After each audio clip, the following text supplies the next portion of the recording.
locali, tanti sindaci si sono fatti belli sull'accoglienza dicendo che era il momento di accogliere, che bisognava farsi carico di questo.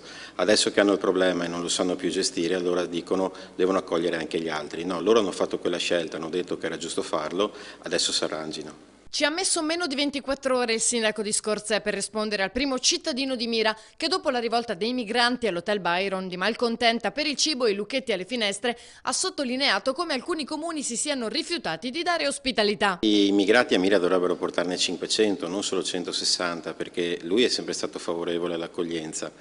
Noi invece no, noi rappresentiamo la nostra popolazione che è contraria, continuerà ad essere contraria e i sindaci che vogliono accogliere se ne assumono la responsabilità con i loro cittadini. Mestriner resta dunque fermo nella sua posizione nonostante la richiesta del prefetto ai 23 comuni del veneziano che non hanno ancora accolto i migranti. Assolutamente contrario per le modalità in cui sta avvenendo, per il senso di tutta questa vicenda.